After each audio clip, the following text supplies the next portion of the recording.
BCB সভাপতির দায়িত্ব ছাড়তে যাচ্ছেন ফারুক আহমেদ। দেশের ক্রিকেট অঙ্গনে এমন গুঞ্জন আরও জোরালো হয়েছে, তবে তিনি স্বেচ্ছায় দায়িত্ব ছাড়ছেন কিনা এটা এখনও নিশ্চিত হওয়া যায়নি।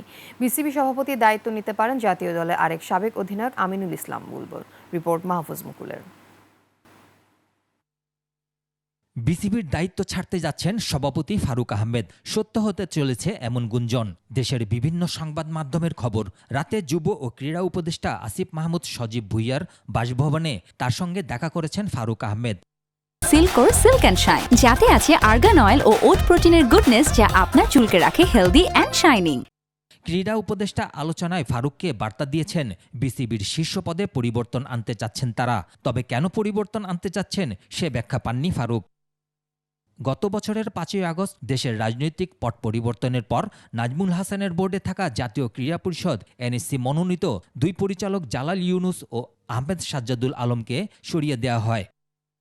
তাদের পরিবর্তে জাতীয় দলের সাবেক অধিনায়ক ও সাবেক প্রধান নির্বাচক ফারুক আহমেদ এবং ক্রীড়া কোচ ও বিশ্লেষক নাজমুল আবেদিনকে এনএসসি তাদের নতুন পরিচালক হিসেবে মনোনয়ন দেয়। পরে পরিচালকদের ভোটে বিসিবি সভাপতি নির্বাচিত হন ফারুক।